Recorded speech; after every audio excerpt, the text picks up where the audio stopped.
রাজা রাজ্যে শান্তি আনার জন্য, প্রজাগণকে সুখী রাখার জন্য অশ্বমেধ যজ্ঞ পর্ব মনে করেছিল। কিন্তু কে যেন তারে কুস্বপ্ন দিয়ে বলেছে, ওরে রাজা, রাজ্যে যদি শান্তি আনতে চাও বাবা, প্রজাগণকে যদি সুখী রাখতে চাও, অশ্বমেধ যজ্ঞ করলে হবে না, করতে হবে নরমেধ যজ্ঞ। তাই উভয় সংকটে রাজা পড়ে যায়। তাই তো সেনাপতি পাত্র মিত্র সভাসদ বৈদ্যরাজ কবিরাজকে দিয়ে যুক্তি পরামর্শ করার জন্য আগমন করছেন রাজা প্রদ্যুম্ন রাজপ্রাসাদে।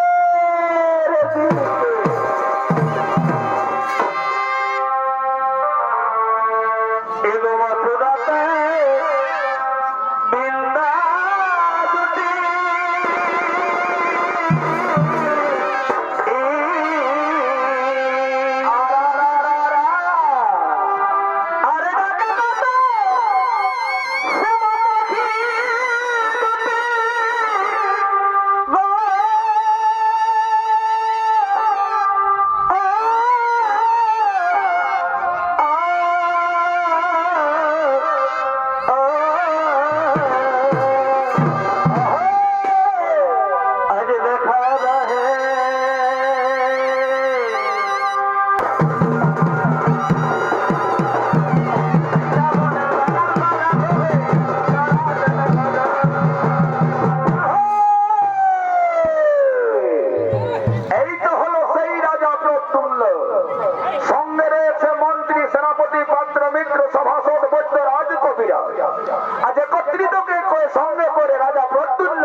আমি মন্ত্রী মশাই, রাজা আমার দায়িত্ব দিয়েছে। কাল রাত্রে রাজা কুস্বপ্ন দেখেছে। গুরুদেব জাবালিকা তারে বলেছিল অশ্বমেধ যজ্ঞ করার জন্য রাজ্যে শান্তি আসবে, প্রজাগণ থাকবে সুখী। কিন্তু কে যেন কুস্বপ্ন দিয়ে তার মনকে বিকলিত করে ফেলেছে। সে বলেছে নাকি নরমেধ যজ্ঞ করতে হবে। বলুন বলুন সেনাপতি, পাত্র, মিত্র, সভাসদ, বৈদ্যরাজ, কবিরাজ, এখন কি উপায় করা যায়? বলুন বলুন ভালোভাবে মন্ত্রী মশাই। রাজা কি স্বপ্ন তার বৃত্তান্ত বিস্তারিত আকারে বলুন। শোনো, রাজার স্বপ্ন বৃত্তান্ত হবে 12 বছরের একটা ব্রাহ্মণ সন্তান চাই, সদা সর্বদাই যেন বদনে হরিনাম লেগে থাকা চাই। সেই সন্তান দিয়ে যজ্ঞ সুসম্পন্ন হবে।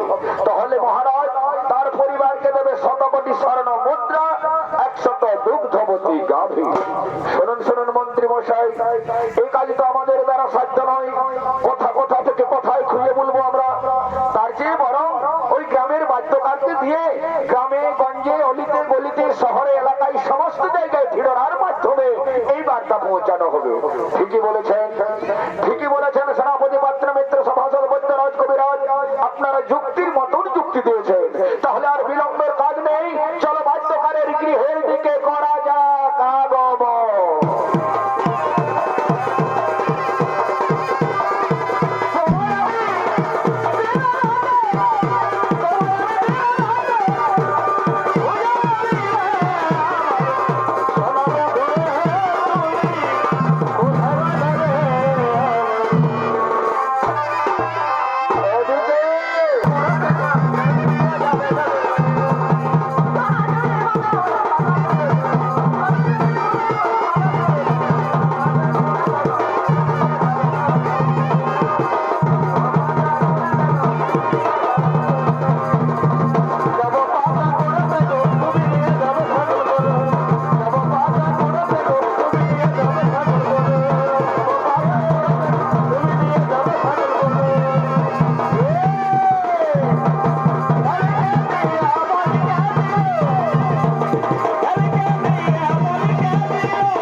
জানো দাদা, এই ডমঘরে জন্মগ্রহণ করাটা মনে হচ্ছে আমার বেকার হয়ে গেছে। এই যে কোনো কাজেই ঢোঠুরার খোঁজ। এই মনে করো এই বাঁধে যদি দুটো কোনো ছেলে দেখবে মাছ ধরছে তো বলবে কেন ঢোঠুরা ঢোলটা দিয়ে যা, ঢোল দিয়ে ছেলে মাছ ধরছে। সাধে লোভে ধরল তো ধরুক কেন, দুটা মাছ ধরে কি বাঁধটা খিল হয়ে যাবে। কোনখানে যদি দুটো ছাগল ছাড়া থাকবে বলে করে হাই দেখ মহাল ছাগল ছাড়া আছে, ঢোলটা দিয়ে দিবি যা। এটাও ঢোঠুরিয়া। যদি উচ্চ পুরো ঘরে ছেলে হয় তাও বলবে ঢোঠুরিয়া পেয়ালে মিলে হবো কথা কুলিয়ে তোমার ঢোলটা দিয়ে দিবি যা। ও বাবা, ঢোঠুরিয়া এমনি হয়েছে শাখের করত, জাতু কাটবে আর আষ্ট কাটবে। এই মল্য ঢোঠুরার খোঁজ, জন্মিলে ঢোঠুরার খোঁজ, বিহা করলে ঢোঠুরার খোঁজ, মানসিক করলে ঢোঠুরার খোঁজ। দেখে দেখে পদে পদে আমি না হলে আর চলবে না। তাই কি বলবো দাদা, কি বলবো, এই রাজবার্তাটা তো নিয়ে এসেছি, শুনে লাও রাজবার্তা কিরকম। মায়েরই আমার বলবার মন নাই, কিন্তু রাজার কথা না বললে পারছি না। শোনো, আমাদের রাজ্যের রাজা প্রদ্যুম্ন করবে নরমেদ যজ্ঞ। নর মানে মানুষ, ওই মানুষ ছেলে দিয়ে যজ্ঞ হবে। তাহলে কি হবে? রাজ্যের প্রজাগণ সুখে থাকবে, শান্তিতে থাকবে, দেশবাসী আনন্দে উৎসব মানাবে। এই জন্য করা হয়েছে এই যজ্ঞের আয়োজন। আর সেটা কি হবে? 12 বছরের ছেলে দিয়ে হবে। সেটা 12 বছরের হলেই চলবে নাই দাদা, বামুন ছেলে হওয়া যায়। আর বামুন হলেই কি চলবে? মোটেই চলবে নাই। সদা সর্বদাই বদনে যেন হরি নাম লাগে থাকা চায়। সেই সন্তান নিয়ে যজ্ঞ সুসম্পন্ন করবে রাজা। পারবে? তোমাদের কারো সৎসাহস আছে? আমার তো মনে মনে বলছে দাদারা, সেই আজকালকার দিনে কি করে বলে না, তেলে পিয়া মাছের মতন ছেলে জন্মেছে রে। কারো যদি বাবা 8টা-10টা বেটা থাকে, চোখ দেখতে নাই পূজা দিতে দোকান দিবে। তারপরে দেখো বাবা, কোন লোভী বামুন আছে তো দিতেও পারে, ওটা আমার কোনো বলার নাই। আমি তো ঢিঁড়োরা দিয়ার মালিক, ঢিঁড়োরা দিচ্ছি। শুনে রাখো, বলি শোনো হে রাজা প্রদ্যুম্ন যজ্ঞ করেছে, ব্রাহ্মণ সন্তান 12 বছর জোগাড় করে দিবে। হে বাবা, দেখো দেখো, সবাইকে এই খবরটা দিয়ে দিচ্ছি, সত্যি বলে দিচ্ছি, 100 কোটি স্বর্ণ মুদ্রা যদি জোগাড় করে দিতে পারো তো বলে ঘুঘিটাই যেটা ঢুকবে সেটা তো ঢুকবে কে, মানে যাচ্ছে না সে তো পাবে কে। যদি খবরটা দিতে পারো তাও হাফ হাফ, মানে 100 কোটি স্বর্ণ মুদ্রা, 100 দুগ্ধবতী গাভী, গায়ের দুধ দুইবে আর খাবে, আর ছেলেটাকে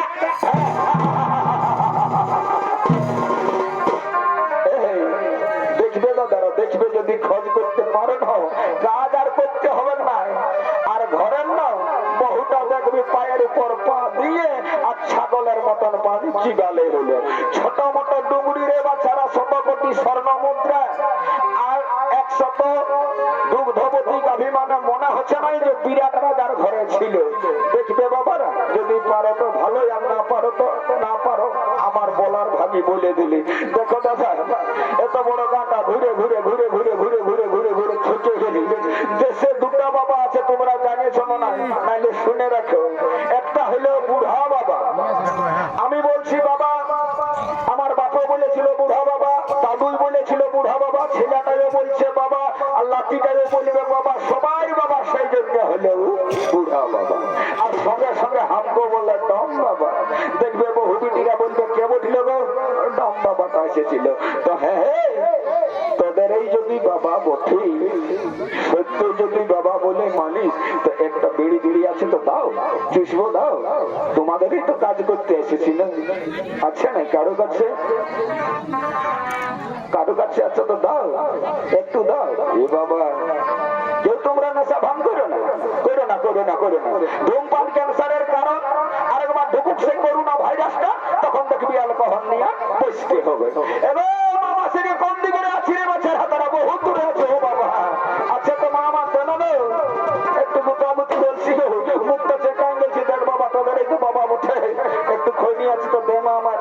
ও বাবা, যেমনি জুটেছে পিশাচোদা রাজারা তেমনি জিপসি রানীরা জুটিয়েছে ভগবানের মিল বটে বাবা। ঠিক আছে, না দিও না দিও, ওটার জন্য আমার কোনো দুঃখ নাই, আমার কাজটা তো করতে হবে। বহুত দিনের শখ ছিল বাবারা, যদি একটু খৈনি দেখাতি তো ভালো হতো। ওই হে আমার সহপাঠী আছে তো দেমারি, যে খাই বিড়ি সেই এ বাবা, এমন একটা লোককে খুঁজে ফেললি শালা গোই সাপটাকে, মানে দেখিলে সারাদিন অজব। আর যে নেশা ভান করে সেই জানে নেশার মন বড় বাছারা, ভমরে জানে মধুর মর্ম, গোবর বোকায় কি জানে। দেখবে যারা নেশা করে না, সকালে যদি এই বিড়িটা না পায় না তো হুড়কা জাম হয়ে যায়।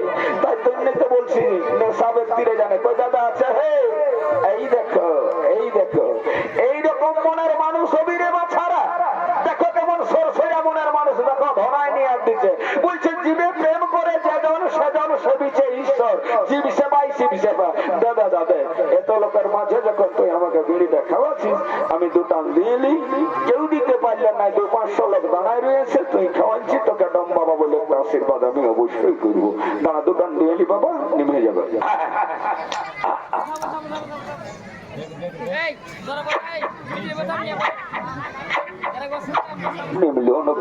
গালগিলা দোকান যাবে, কই হে শুদ্ধ মনে দিয়েছিস না নাই দেখি এখন দাদা ভালো করে ধরে বাচ্চা, তোকে বলছি না ভোট দিব আমি, একটা দারুণ ভোট দিয়ে যাবো। ডম বাবা বটে জানিস না, ডম না হলে দুর্গা পূজা হবে না, সেটাও জানিস না, কইছি না চাড়ে মারে খাতে হবে বাবা, একটু বাইরে নিমে যাচ্ছে।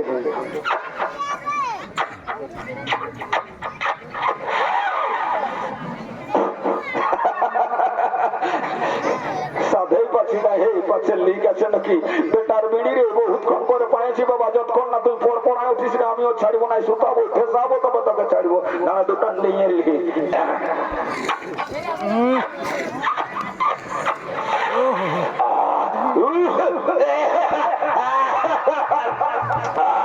ওরে বাবা, শালা ধানি লঙ্কার মতন ষষ্ঠে ঠেঙ্গে নিয়ে গেল রে বাবা, যেমন শালা র মহিলাটা খাইয়ে দিলি দাদা, একদম ভিতরটাকে ভাইসে নিয়ে গেলে, এটা আর খাওয়া যাবে না।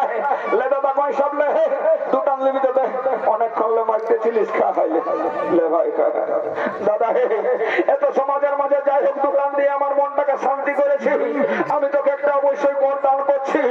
এই দমের ছেলে বটি দাদা, এই মন নিষ্ফল হবে নাই, ঈশ্বরের কাছে প্রার্থনা করছি, আমি নিজে ডম বাবা হয়ে করছি সমাজের মাঝে। আজ তুই যখন আমার মান সম্মান সব রাখে দিয়েছি, আমি দু হাত ভরে আশীর্বাদ করি, তুই 12 পুত্রের বাপ হবি। আরেকটা দিবে ডরাই গেলি, ও বাবা তোর বুদ্ধি নাই, এতটুকু বুদ্ধি নাই। আরেকটা বিড়ি খাওয়াই দিলে 24টা বিটি হতো, একটা ছোটাচের পার্টি করতে ম্যানেজার হয়ে আগুটা গাড়ির বসে থাকতি, আর তোর লাজ নাই, মরিয়ে যাবো দাদা। হে তবে আর আমি বেশি দেরি করবো না, জানো একদম বেশি দেরি করবো না, তবে মনে একটু কষ্ট আছে, বড় কষ্ট আছে। আর এই কষ্টটা যদি তোমাকে না ভুলে যায় তাইলে আমার দুঃখটা বেকার হয়ে যাবে, জানো। হাই ভালো হাই ভালো, এই খুঁটা তোলটা আছে না, ওইরকম আমার একটা বেটা আছে ঘরে ছাড়া, সব সময় এক রাতের ঘুরছি ঘুরছি আর হপ হপ মনে পড়ছে, তো ওই তো ছেলেটাকে মনে পড়ছে, বলি সে ছেলেটা কখন কোন দিকে লাইলো বাবা, আমাকে দুধের সাথে ঘোলেই মিটাতে হবে, ছেলেটাকে একটু কলটাই নিবো বাবা। এনো সোনা রে এ বাবু, আয় না বাবা মা, আয় একটু কলটাই নিবো, আয় সোনা আয় আয় আয় আয় নাই কোনো করবো, আয় বেটা আয় রে বেটা আয় সোনা, বা বেটা বা বা বা বাবা রে বেটা রে, একদম আমার বেটার সময় অবিকল লাগছে। ওই মুখটা ঘুরে ঘুরে চুমটা খাই, চুমটা হ্যাঁ রে মুখটা ঘুরে, আরে আর কান নিচে বেটা শুনে শুনে এ বাবা শুন রে, আমার বেটার সঙ্গে ফুল করে দেবো, ভাল ভাল আমার থেকে ভাল, তুই আমাকে একবার আস্তে আস্তে বাপ বল, একবার বাপ বল রে, একবার বল রে। আরে নাই আসলটা বলবি তো ফুল বাপ হলো বল রে, বল তাইলি বেকার বল না বেটা, একবার বাপ বললে যা রে ভালো করে শালা ছেলে নাই বলবে বাবা, মুখটা দিয়ে ভাই ইয়া করছে, ওর বাপ কত সুন্দর মিঠুরের মতন আছে, আমাকে তিন ঝাপড়া মহাকে বাপ বলবে। তবে শোনা আর আমি বেশি দেরি করবো না, অনেক দেরি হয়ে গেল বাবারা। ওই রাজা রাজপ্রাসাদের দিকে অবশ্যই খেয়াল রাখবে, একটা ছেলে জোগাড় করে দেবে, আমি যাচ্ছি। হে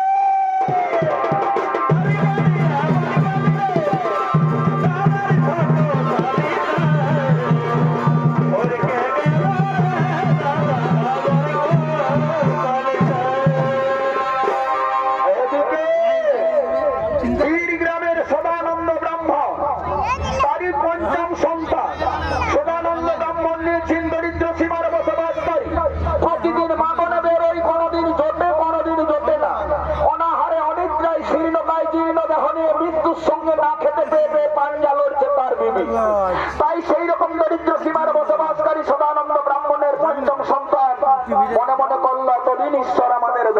করেছে। এতদিন ঈশ্বর আমাদের দয়া করেছে। এতক্ষণে হয়তো এক ভাই যাব রাজপ্রাসাদে, ওই এক ভাই গিয়ে আমাদের শেষ জীবনে মা বাবার মুখে দুমুঠো অন্ন তুলে দেব, এই চিন্তাধারা নিয়ে সদানন্দ ব্রাহ্মণের পঞ্চম সন্তান আগমন করছে কুটিরের দিকে।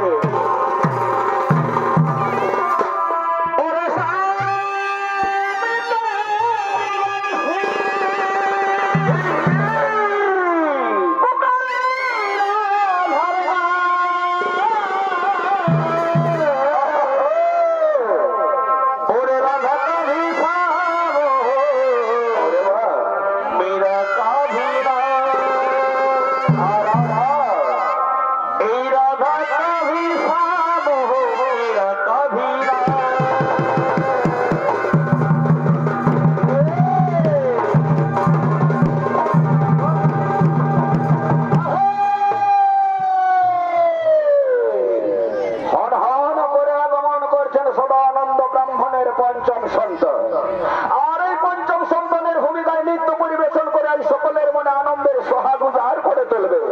এরা হলো কুষ্টার শিব দুর্গা মহিলা ছৌ নৃত্য পার্টির শিক্ষাগুরু কীর্তিবাস মাহাতোর অতি প্রিয় শিষ্যরা। এরাই হলো রুমা মাহাতো, পদ্মমী মাহাতো, শান্তমণি মাহাতো, লক্ষ্মীমণি মাহাতো ও চন্দনা মাহাতো।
শুনেছিস দাদা, শুনেছিস রাজবার্তা শুনেছিস? আরে ভাই, ওই রাজবার্তা শুনেই তো তোদেরকে ডাক দিয়েছি। এতদিন পরে ঈশ্বর আমাদের উপর দয়া করেছে। ওই রাজবাড়িতে আমরা কেউ 5 ভাইয়ের মধ্যে ভাই যাবো। শেষ জীবনে দিয়ে আসবো শতপতি স্বর্ণ মুদ্রা, 100 দুগ্ধবতী গাভী। শেষ জীবনে মা বাবার মুখে দুমুঠো অন্ন তুলে দিতে হবে। তাই তো মনে দাদা, তোকে আর ভাবতে হবে না রে, তোকে আর ভাবতে হবে না। কেন ভাই, কেন কেন কি হলো? আমাদের সোনু চলে গেছে রে। না না ভাই না, সোনু আমার নয়নের মনে হৃদয়ের কলজা, ওকে আমি যেতে দেবো না। আমরা বড়রা থাকতে কেন আমাদের ছোট ভাই সোনু যাবে? কিন্তু দাদা, সে যে কোনো কথা শোনে না রে। পিতার কাছে বিদায় নিল, মায়ের কাছে বিদায় নেওয়ার জন্য হাহাকার করে সেই তার বদলে মধুমাখা হরিনাম গাইতে গাইতে মায়ের উদ্দেশ্যে যাত্রা করেছে। না ভাই না, ওকে আস্তে ভাই, প্রয়োজন হলে আমি নিজে যাবো, তবু সোনুকে আমি যেতে দেবো না। সোনু, সোনু দাঁড়া রে, সোনু দাস রে ভাই।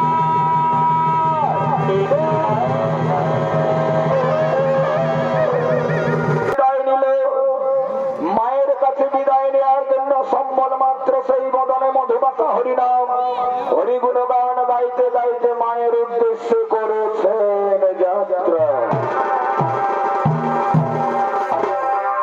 হরে কৃষ্ণ হরে কৃষ্ণ কৃষ্ণ কৃষ্ণ হরে হরে হরে রাম হরে রাম রাম রাম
আমি সকল দোষে দোষী।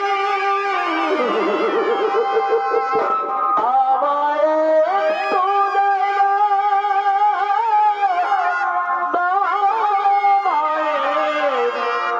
মন্দিরে বসি মায়ের মন্দিরে বসি।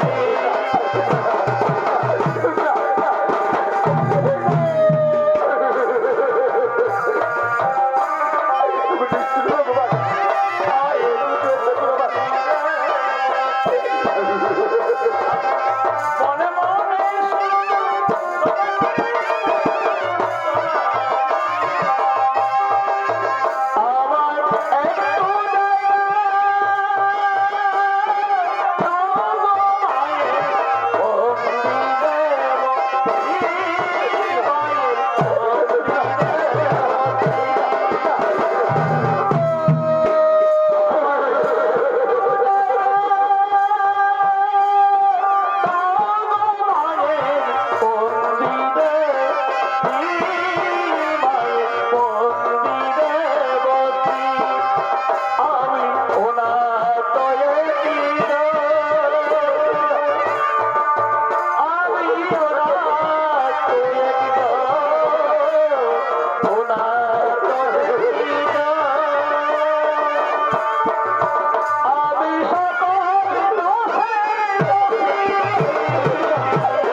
আমার একটু তোমরা কে কোথায় আছো? উঠে এসো না, দেখো না আমার ছেলে চলে যাচ্ছে। শোনো, তুমি কেউ না, শোনো, তুমি দাঁড়াও, শোনো, আমি আছি, শোনো, শোনো।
সম্বল মাত্র সনত কুমারের রইল পড়ে সেই বদনে মধুমাখা হরিনাম।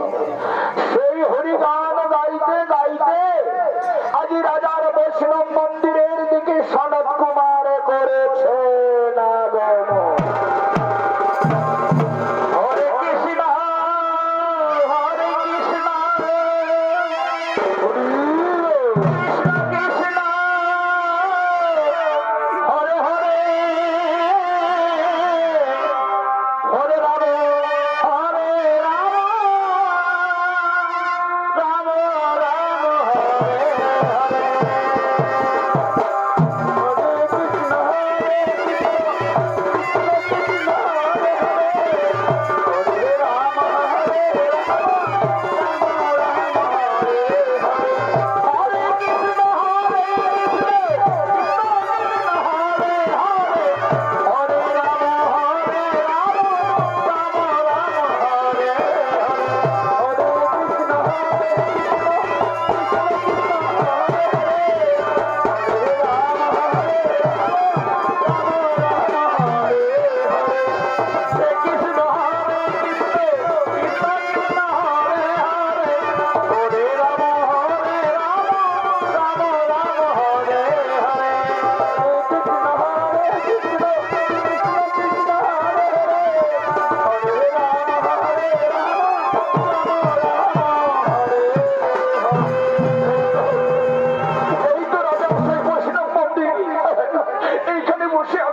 আজ আমার নিজের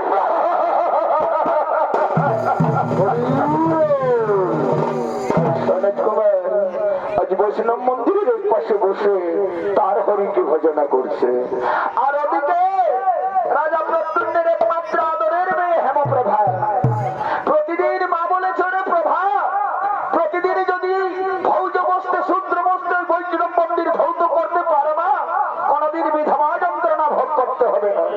তাই মাতৃবাক্য পালন করার জন্য আজ প্রভাবতী সহসঙ্গিনীকে সঙ্গে করে আগমন করছেন বৈষ্ণব মন্দিরের দিকে।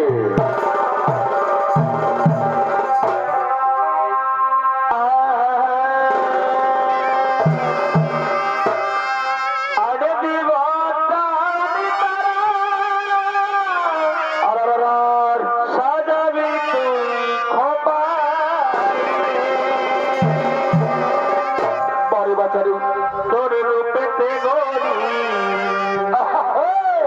আমি দিবানা হরি মরে যাবি স্বপ্নের পরি কাছেতে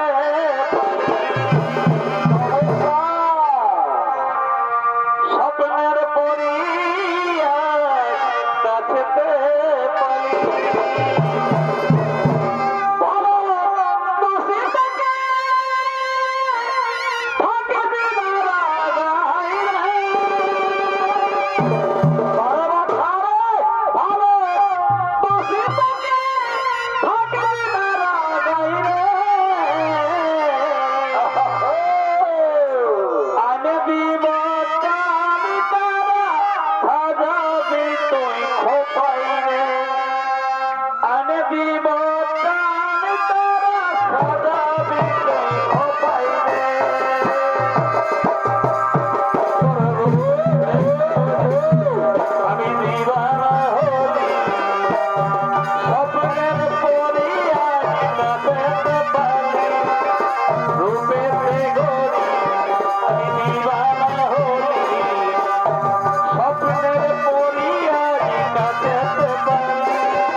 সবাই বলে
করছি সখী, কিন্তু ভয়ে আর আমরা বলতে পারি না।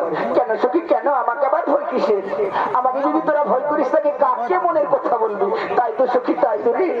অনেকদিন একটা কথা মনে মনে করছি, আজকে কিন্তু ওই কথাটা বলবো, আর সেই কথা তোমাকে রেখে দিতেই হবে। দেখো সখী, দেখো, আমি যথাসাধ্য তোমাদের রাখার চেষ্টা করবো। বলো তোমাদের কি কথা রয়েছে? প্রভাতে অনেকদিন আমরা স্বপ্ন দেখেছি তোমাকে নিয়ে না ওই নদীর কিনারে গিয়ে বসে এখানে আমরা দু চারটা মনের কথা বলি। না সত্যি না, এই কথা তোমাদের আমি রাখতে পারবো না। কারণ মা বলেছে, ওরে প্রভা, প্রতিদিন যদি বৈষ্ণব মন্দির ধৌত করতে পারো না, কোনোদিন বিধবা যন্ত্রণা ভোগ করতে হবে না। তাই তো সখীরে প্রতিদিন আমি এই বৈষ্ণব মন্দিরকে ধৌত করতে আসি। প্রতিদিন তো ধৌত করছো বাবা, একদিন চলো না আমাদের সঙ্গে। দেখো সখী, দেখো, আমাকে গ্রেফতার করবি না। আমি না বলেছি যাবো না, যাবো না। দেখছো, দেখ, বললাম না প্রভা আমাদের কোনোদিন কথা রাখবে না। খামোকা মিছিমিছি ওকে নিয়ে আমরা টানাটানি করছি। তোরা এখান থেকে যাবে কি যাবি না আমি জানতে চাইছি। যাচ্ছি বাবা, যাচ্ছি। চল সে চল, পালিয়ে চল, পালিয়ে চল।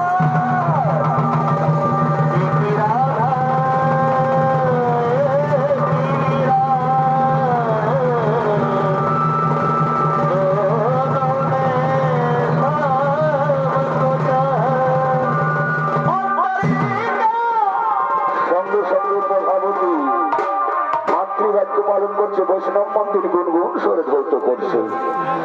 নম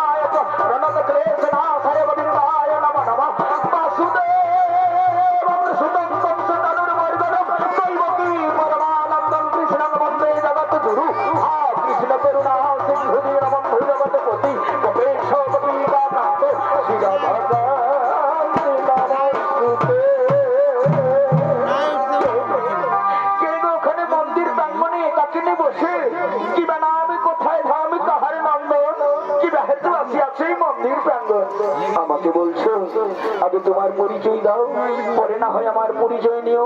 ও মা, আমার পরিচয় জানো না? আমি এই রাজ্যের রাজকুমারী গো, রাজা প্রদ্যুম্নের একমাত্র আদরের মেয়ে। আমার নাম হলো হেমপ্রভা। ও তাহলে জেনে রেখো প্রভাবতী, আমি হলাম দরিদ্র সদানন্দ ব্রাহ্মণের কনিষ্ঠ পুত্র। আমার নাম হলো সনৎ কুমার। কুমার, একাকিনী বসে এই মন্দির প্রাঙ্গণে কি মনে মনে ভাবছো? কেন কেন রাজকুমারী, তুমি জানো না তোমার বাবা করেছে রাজসূয় যজ্ঞ? সেই যজ্ঞে যে আমি পূর্ণাহুতি দেওয়ার জন্য এসেছি গো। না না কুমার, না, ওই কুলক্ষণের কথা তুমি আমায় কানে দিও না। কেন কেন বলিনি ওই কুলক্ষণের কথা? দেখো দেখো রাজকুমারী, দেখো, গুসা করো না রাজকুমারী। আমি যে ব্রাহ্মণ সন্তান গো, আমি যে মিথ্যা বলতে জানি না। তাছাড়া সদা সর্বদাই আমার বদনে হরি নাম লেগে রেখেছে। তাই তো কুমার, তুমি কেন এই কুলক্ষণের কথা বলছো? জানো কুমার, জানো, আমি না তোমাকে একই দৃষ্টি দেখে মনে প্রাণে ভালোবেসে ফেলেছি গো। না, তা হয় না রাজকুমারী, তা হয় না। আকাশের চাঁদ আমি বামন হয়ে ধরতে চাই না। তুমি হলে রাজকুমারী, আমি হলাম দরিদ্র ব্রাহ্মণের সন্তান। তোমার সঙ্গে আমার কোনোদিনই ভালোবাসার মিল হবে না। দেখো কুমার, দেখো, ভালোবাসা জানে না, জাতিবিদার বুঝে না, উঁচু নিচে ছোট বড় বেরুদ্রের ব্যাপার। ভালোবাসা ভালোবাসাই হয়। এসে প্রাণময়, দূরে নয়, কাছে এসো। না না রাজকুমারী, না, তোমার ওই ভালোবাসার আবদ্ধনে বন্ধন করে আমার এই পাষাণ হৃদয়টাকে তুমি নরম করে দিও না। দেখো কুমার, আমি তোমায় ভালোবেসে ফেলেছি কুমার। নয়নে নয়নে মিলাইছি প্রাণে প্রাণ, ধরে ধরে রাখিব তোমার হিয়ার মাঝারে। এসো প্রাণময়, দূরে নয়, কাছে এসো, আরো কাছে এসো, হাতে হাত রেখে মরা করবে।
তুমি জানো আমি এই রাজ্যে রাজকুমারী, আমার একটা কথা আছে, কোনোদিন তুমি ওই কথা মনে ভাবো না। কুমারী, রাজকুমারী, রাজকুমারী, বলো কুমার বলো। এতক্ষণে বললে বামন হয়ে চান ধরতে যাবে না। এই যে রাজকুমারীর ভালোবাসার পরশে আজ আবদ্ধ হয়ে সকলেই ভুলে গেলে, এসে প্রাণময় হাতে হাত রেখে পুনরায় করিব